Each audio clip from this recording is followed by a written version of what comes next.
Nah, Pak Imam sekarang bayangkan, lihat saya punya nasionalisme. Saya kembali, saya bangun kampung saya. Saya siapkan generasi. Ini sekarang generasi-generasi yang saya bangun itu sudah sekitar 30.000 siswa yang keluar dari saya. TK pertama. Dari TK sampai sekarang belum hitung perguruan tinggi, Pak Imam.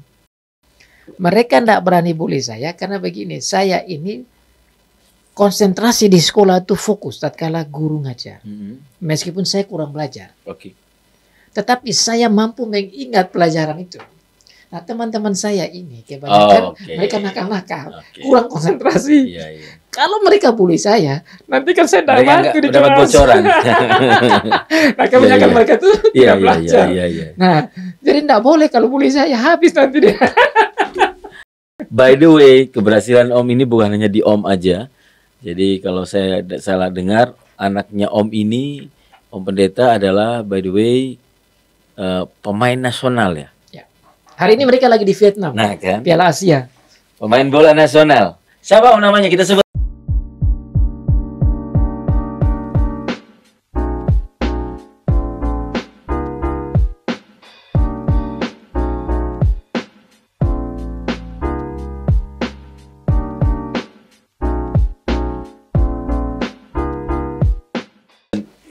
Om sekarang terbukti memiliki lembaga pendidikan, kalau boleh tahu Om?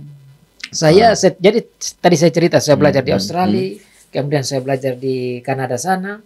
Kemudian seharusnya saya tidak perlu kembali ke sini sebelum saya bikin ini sekolah. Kenapa? Karena qualified saya itu bisa saya gunakan di luar negeri. Betul. Kanada minta saya, Amerika minta saya, Inggris minta saya, dari Middle East sana itu Siprus minta saya, Australia minta saya untuk kalau bisa kerjanya di luar negeri, Pak Imam. Mereka minta saya, tapi saya menolak semua. Semuanya saya tolak. Om yakin nolak itu waktu itu? Nah, ini kan masalah mental lagi. Nah ini kenapa Om? Begini Pak Imam. Jadi saya itu tanya, kalau di sini kerja begini apa? Mereka bilang kamu dikasih mobil. Pasti ya. Gaji. Anak-anak itu ada jaminan apa itu namanya kesehatan, sekolah bebas, buku bebas, pokoknya semua itu jaminan. Pasti di luar negeri Pak, iya betul. Siapa yang tidak mau Pak Imam? Mau loh. Mau. Belum tentu saya nolak Om. Nah ini yang saya mau cerita. Saya tidak mau. Kenapa Om? Karena saya cinta Indonesia. Why? Aceh itu Pak. Iya. Oh dulu ada film. Saya ini penonton yang Aceh. Belum tahu zaman dulu itu ada film anak muda. Dulu ada film Aci, Aku Cinta Indonesia. Film. Belum tahu, biar nih para anak muda tahu nih. Edo pasti nggak tahu. Aci dulu. Aku cinta Indonesia. Itu dari zaman Nah itu yang membuat saya itu nasionalisme saya tinggi. Naik. Om sudah, maaf ya Om ya. Ya betul ada film Aci, tapi tidak semua ketika orang sudah tergiur dengan facility, hospitality. Om kok masih yakin dengan yang namanya nasionalisme? Sedangkan di zaman itu, mohon maaf, kita sesama Indonesia aja banyak sekali penindasan. Sampai ada istilah, makanya saya kaget aja kalau zaman sekarang masih ada istilah rezim. Padahal tepatnya rezim itu ya zaman itu yang semua dibredel, ada berita sedikit koran di bredel, koran banyak koran yang menerbitkan berita ini, Marsina dan macam-macam di bredel, keadilan hukum sangat jauh. Benar. Dan Pak Imam tahu sampai sekarang pun semua orang ingin ke luar negeri.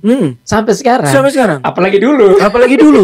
Jelas itu dulu menurut saya. Iya. Waktu itu. Saya sudah di sana mau kembali. Kenapa Om? Nah, jadi begini. Selain karena nonton film Aci Om. Satunya itu. Acinya berpengaruh Om ya? Pengaruh. Wow. Nih. Nah, wah keluar juga dia. Itu betul. Aku cinta Indonesia. Jadi ini kita pelaku sejarah nih Mas Edo. Ini penting untuk anak muda tahu Pak Imam. Iya, Om. Ini anak-anak muda sekarang harus tahu yang ini gitu. Jadi saya bukan apa tapi sharing begini biar kita tahu betapa pentingnya kita mencintai bangsa dan negara kita. Berarti film Aci ini sangat berpengaruh juga di proses kehidupan Om ya. Dan saya dari kampung Pak Imam, dari kampung. Saya kan dulu nonton ini lihat hitam putih toh. Dulu masih film hitam putih kan. Waktu itu masih hitam putih. Selain aci, Satu, apa? aci. Yang kedua itu memang saya sudah diajarkan di sekolah saya untuk harus nasionalisme tinggi. Dari SD, SMP, saya hafal lagu-lagu nasional hampir semua. Emang Lagu-lagu daerah kan dulu kita begitu. dulu ada pendidikan P4, Iya. pendidikan pedoman Penghayatan Pancasila. Nah, belum lagi kita harus hafal. Belum lagi kita hafal. Lagu-lagu kebangsaan semua Kebangsaan itu. semuanya, betul. Nah. Betul. Saya penggerek bendera. Saya pemimpin upacara dari masih SD. Kita dulu tahu lagu-lagu daerah orang lain, Om ya. Maaf ya, maaf. Lagu Om. daerah betul Om. sampai sekarang. Saya potong, Om. Maaf, Om.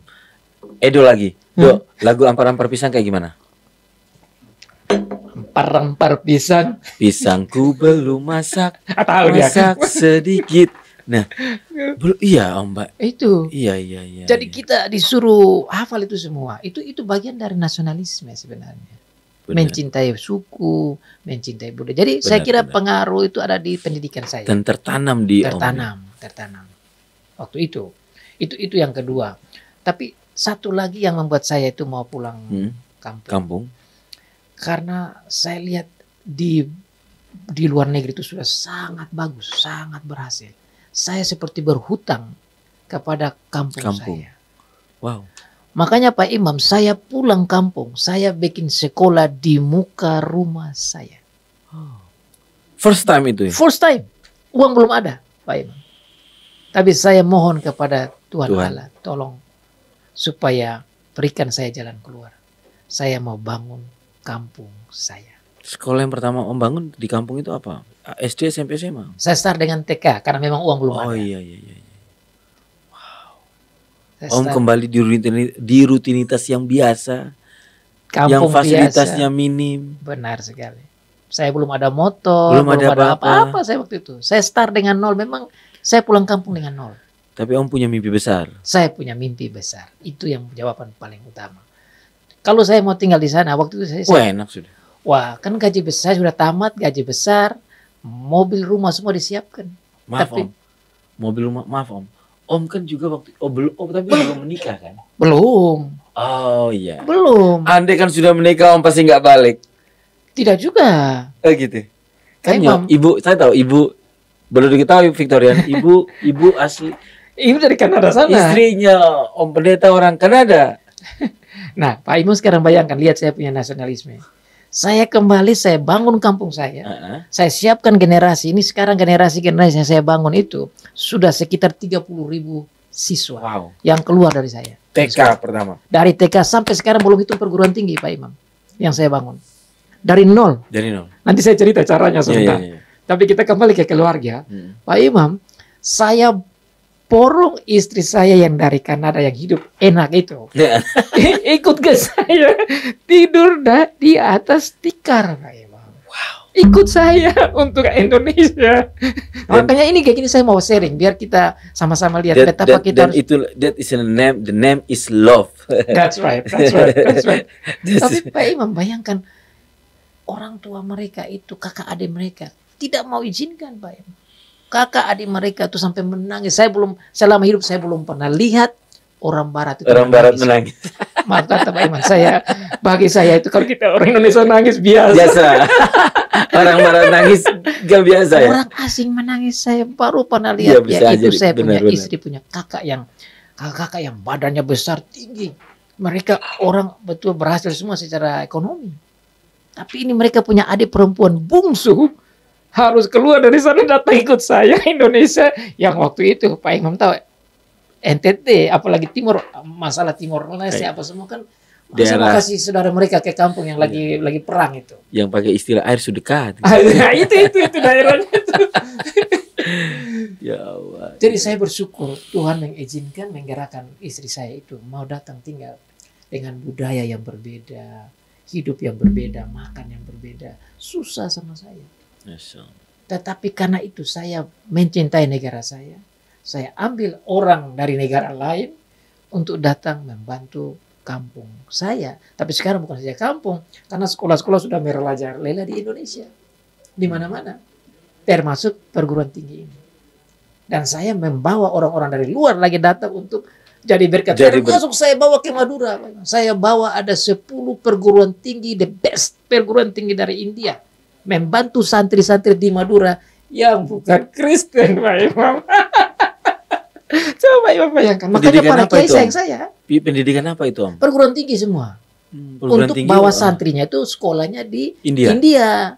Jadi saya bilang kan mereka ada beberapa kan ada pesantren. Biasa itu kalau anak pintar dikirim keluar untuk bisa kembali. Jadi semacam pengajar kembali ke situ. Nah, ada yang kirimnya ke Cina. Jadi saya bilang begini, Bapak Kiai, Pak Ustadz, saya tidak keberatan kirim ke Cina. Cina, betul. Tapi kalau saya boleh usul, kirim ke tempat yang mana mereka cari makan tuh halal bagi mereka. Ya. India. Kaget Pak Kiai. Oh, masa Pak Pendeta pikir, iya Pak, anak-anak kan susah, mereka cari makan kan susah. Budaya berbeda. Cari tempat yang cocok sehingga mereka itu bisa lebih gampang adaptasi. Dan lebih murah. Murah. India murah banget. Nah, sekarang saya bilang, Pak Kiai, Bapak cari saja di dunia ini. Negara Islam terbesar itu Indonesia. Tapi belum semua orang tahu negara Islam kedua terbesar di dunia itu adalah India. Bukan di Middle East, Pak. Bukan di Arab.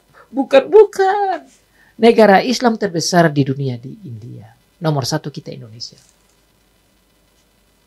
Maka kaget. Ya kalau ada negara Islam terbesar kedua di dunia, ya ke sana anak-anak itu.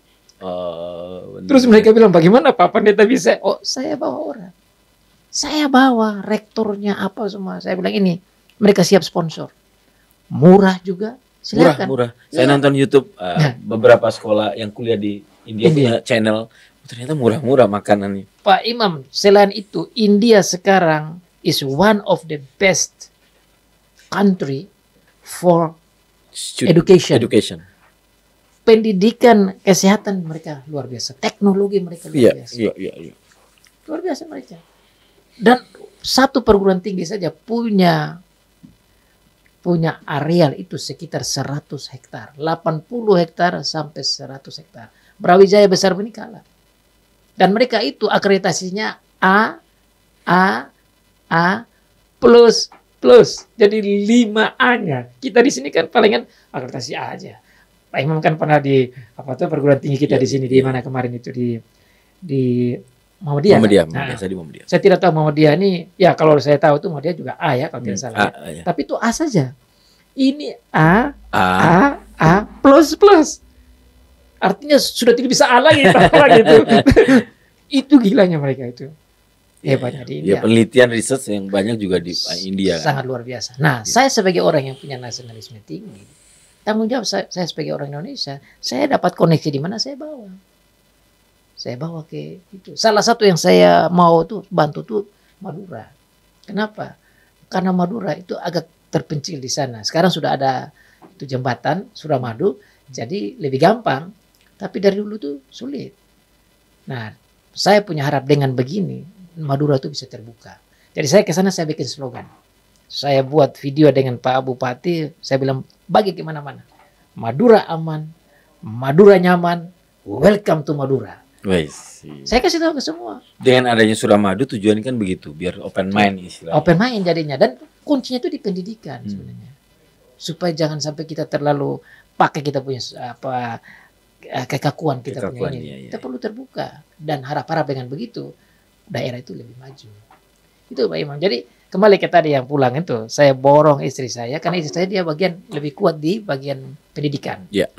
Jadi dia istri juga backgroundnya pendidikan anak dia. Oh, iya. Jadi akibatnya saya dengan dia mulai pelan-pelan dengan sekolah tadi.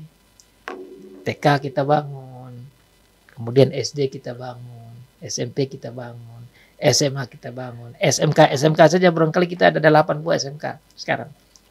Kita bangun di tiap-tiap pulau, di Kupang, di Soe. Awalnya di Kupang, di kampung saya tadi. Ya, di kampung. Di rumah depan rumah itu. Berkembang sekarang. Di depan rumah sendiri selain TK sudah berkembang SD. Di depan rumah saya itu ada SD, ada SMP, ada SMA, ada SMK. Di belakang rumah saya itu ada SMK Pertanian, ada SMK Peternakan. Di samping rumah saya itu ada jadi sekolah itu dikelilingi rumah saya. Standar itu markasnya di situ, di kampung saya itu. Dan Tuhan jawab doa saya, Pak Imam. Baru saya kembangkan. Dari nol, Pak Imam. Kenapa saya mau pulang kampung? Ya itu kebahagiaan saya, Pak. Nah sekarang saya jawab lagi pertanyaan Pak Imam tadi. Kenapa enggak di sana saja? Oh iya, kalau di sana lebih enak secara keuangan, fisikal. Tetapi tidak memberikan jaminan kalau saya akan senang secara spiritual dan secara psikologikal. Ini yang orang tidak lihat. Benar. Hanya melihat secara uangnya saja. Saya tidak cari itu.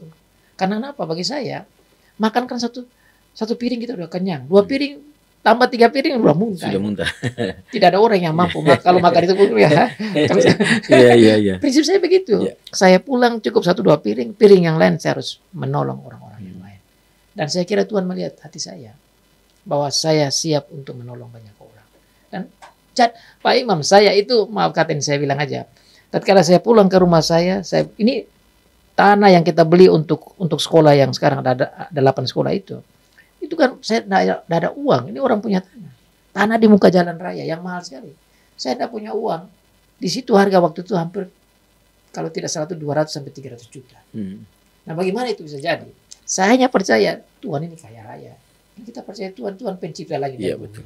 Masa dia tidak kasih? Ini kan kunci kita punya iman. Iya. Saya minta saja Tuhan kasih saya tanah ini untuk sekolah. Jadi Pak Imam.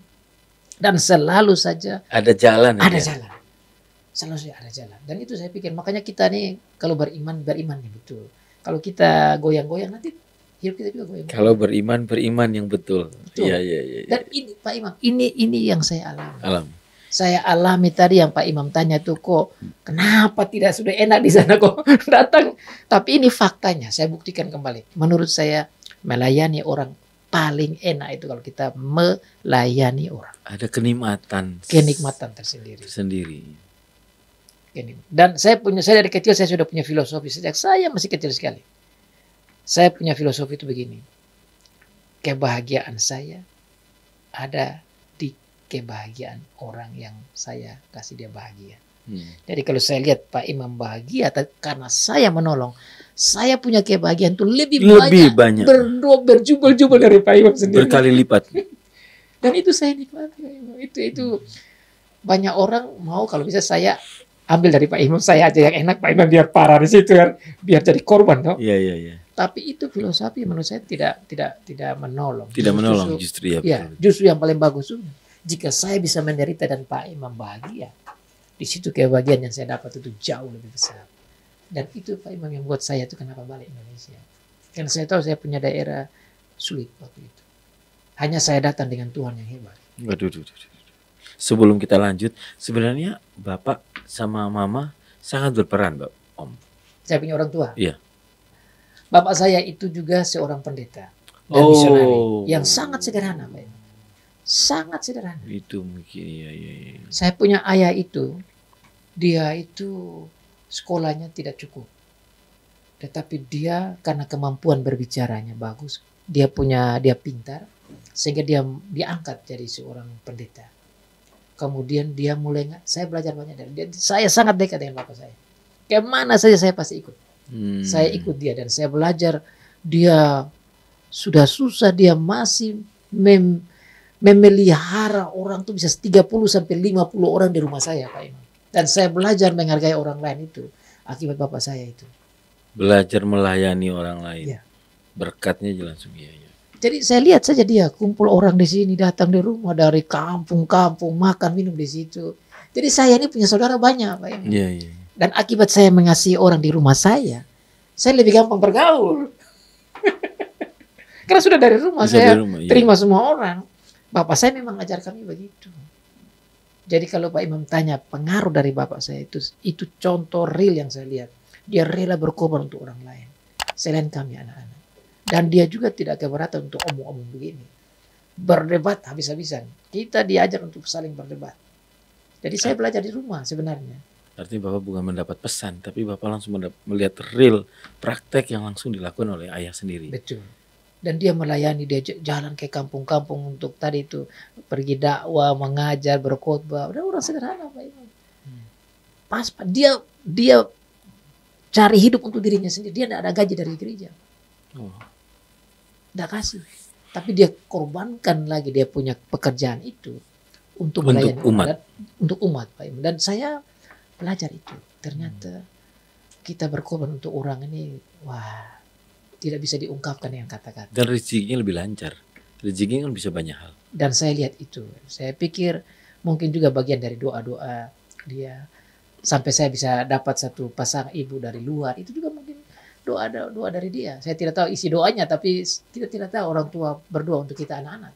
Selain mereka ngajar kita. Jadi saya itu Pak Imam, sejak kecil saya sangat dekat dengan bapak saya. Saya sangat dekat dengan mama saya, ibu saya juga. Jadi kan kita anak muda toh, biasanya usia SMA kan sudah mulai suka cewek kan. Saya tidak terlepas dari situ juga. Tapi saya beda Pak Imam. Kalau ada cewek yang suka saya, hanya saya tidak pernah pacaran. Untuk itu saya takut karena saya mau berhasil. Karena saya lihat saya punya teman-teman kadang-kadang dekat-dekat akhirnya jadi hal. Nah, kita orang sana. Nah, saya buat bagaimana Pak Iman? Ada cewek yang suka saya pulang lapor mama saya. Bukan Om yang suka cewek nih, ada cewek yang suka Om nih. Cewek yang suka saya kan. Pak Imam, kita lihat gelagat-gelagat. Sebenarnya saya suka juga, tapi saya tahan diri itu. Karena bagi saya itu sekolah dulu.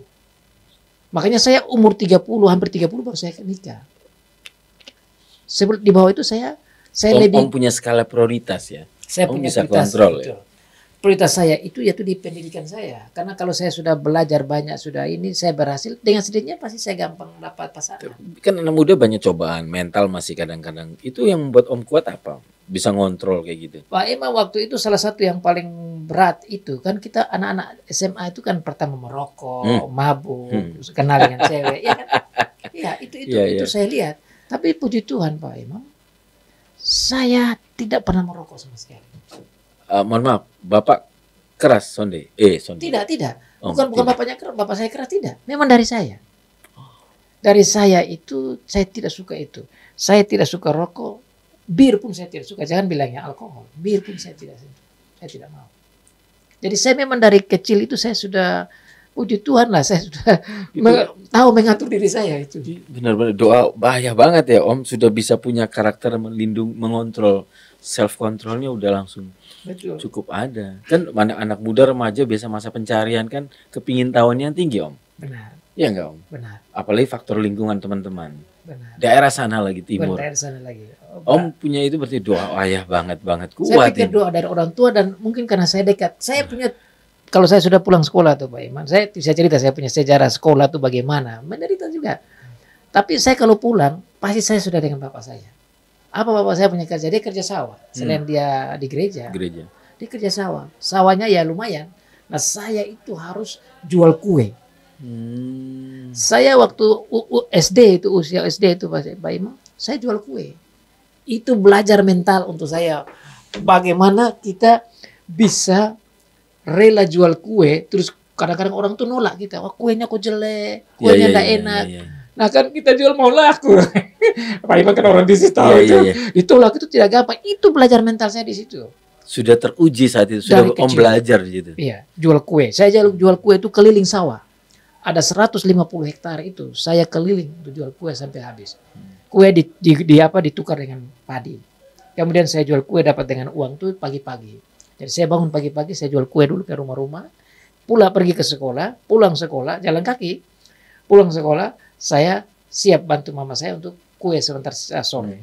Nah kalau sudah tidak zaman itu kan biasa jual kue itu waktu panen. Iya. Nah sebelum panen itu tugas saya itu kerja di sawah.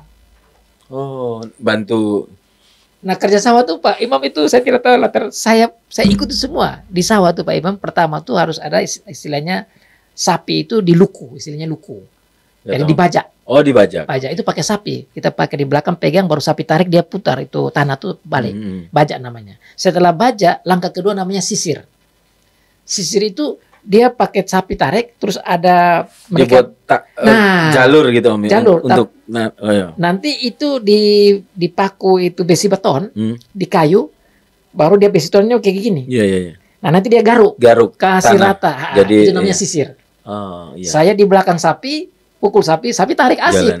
Tapi kerjanya berat itu. Iya. Nah, kemudian dia jadi lumpur, kita pacul-pacul dia, baru tanam. Itu pekerjaan berat sekali. Iya. Berat. Saya punya belakang masih sakit sampai sekarang gara-gara itu. Tanam pakai tangan. Kemudian dia sudah tumbuh, kita harus bersihkan, garuk pakai tangan, bersihkan itu sawah lagi. Sawah lagi. Ya, sambil sekolah. Tapi asiknya saya spending waktu dengan bapak saya, kakak saya. Jadi saya dapat berkat luar biasa. Relasi keluarga saya itu bagus. Waktu itu kan belum ada TikTok, Pak. Belum ada YouTube. Jauh, Om. Iya. Dibully nggak, Om, sama teman-teman kalau nggak ngerokok? Enggak. Saya justru merasa heran kenapa mereka usia begini kok merokok. Iya, Pak. Oh iya, nggak, mesti kadang-kadang mereka ngolok nggak, mesti ngolok ke temannya, Om, kalau nggak ikut ngerokok. Wah, nggak, Om. Nah, saya kasih cerita ini, Pak Imam. Kenapa enggak? Mereka enggak berani, Pak Imam. Enggak berani sama saya. Anak pendeta. Bukan. Belum pendeta, belum juga. Mereka bukan karena bawa anak pendeta, bukan. Mereka enggak berani bully saya karena begini, saya ini konsentrasi di sekolah itu fokus tatkala guru ngajar. Meskipun saya kurang belajar. Oke. Tetapi saya mampu mengingat pelajaran itu. Nah, teman-teman saya ini kebanyakan mereka nakal-nakal, kurang konsentrasi. Iya, iya. Kalau mereka bully saya, nanti kan saya tidak mampu di dapat bocoran. Nah, kebanyakan mereka tuh tidak belajar. Iya. Nah, jadi tidak boleh kalau bully saya, habis nanti dia. Jadi itu rahasia. Ada faktor asas manfaat. Siap. By the way, keberhasilan Om ini bukan hanya di Om aja. Jadi kalau saya salah dengar, anaknya Om ini, Om Pendeta adalah by the way pemain nasional ya. Hari ini mereka lagi di Vietnam. Nah kan. Piala Asia. Pemain bola nasional. Siapa Om namanya? Kita sebut aja. Victor Detan. Bisa klik di sana. Victor Detan, pemain bola nasional. Dia kalau di klub mainnya di mana? Di PSM. PSM itu apa? Makassar. Oh, Makassar. PSM Makassar. Bisa lihat di Instagramnya sama di Google juga ada. Siapa tadi, Om? Victor Detan. Victor Detan. Nah, itu ini. mukanya udah keluar itu. Oh, barat banget, Om. Memang Mama Kanada. Mama Kanada, Bapak Kupang. Bapak Timur. Iya. Tingginya berapa nih, Om? 175 atau 174. Dia posisi apa ya? Dia penyerang depan. Oh, bareng sama yang habis nikah itu ya, sama anaknya Gerindra itu. Oh, Andre. Anak Andre kan? Arhan namanya. Andre Nosiandi Arhan ya? Ya. Tahu ya Arhan? Kemarin mereka sama-sama. Kan nikah kan sama anaknya DPR pusat itu. DPR pusat. Betul. Yang sempat TikTok, sempat betul. Heboh itu loh. Betul itu. Mereka sama-sama. Kemarin mereka sama-sama di anak baru nikah juga? Belum. Oh, iya. Dia masih belum kan. Ya. Nanti dulu, Om. Nah, itu dia. Ini Victor Detan. Ya. Victor Detan. Detan nama farm saya, nama marga saya. Farm ya. Om. Oh. Ya. Nanti di belakang dia tuh selalu tulis Detan, kalau itu kenal Detan. Nah, ini anaknya nih. Nah, ini mau tahu bapaknya siapa? Ya ini, Om. Ya. Ini tadi malam dia telepon, dia lagi di Vietnam. Ini anak pertama apa yang berapa? Anak ketiga. Oh, anak ketiga. Anak ketiga dia. Itu dia masih kecil. Si Victor sama David kakaknya. Oh, kakaknya. Kakaknya lagi di Kanada bikin perusahaan di sana. Yang pertama di mana, Om? Yang pertama cewek di Kanada, kerja di sana sama suaminya sendiri. Cewek. Suaminya orang Kanada. Orang Kanada. Yang kedua juga di sana, dia punya perusahaan sendiri. Wow. Sama adiknya nomor 5 juga di sana bikin perusahaan 5 sendiri. orang. 7 orang. Wah. Anak yang 7 orang. 7 orang. Yang pertama itu yang cewek. Nah, di Kanada. Di Kanada. Yang kedua nih David. Nah ini, kok cepat dapat? Nah, itu David itu nomor 2 dia. Kalau ini kayak mirip orang Portu Spanyol ya. Ya, jangan begitu, orang Timur. Harus bilang mirip orang Timur. Ini Pak Imam ini maunya kayak kayak Spanyol. Saya agak coklat-coklat. Iya. Jadi iya. Terus ini nomor 2. Nomor 2. Nomor 3? Nomor 3 Victor. Victor ini pemain bola. Nomor 4? Nomor 4 Jonathan. Dia triathlon. Apa triathlon? Pelari, lari renang sepeda itu. Oh, yang baru-baru mewakili Jawa Timur. Ini ada. Benar.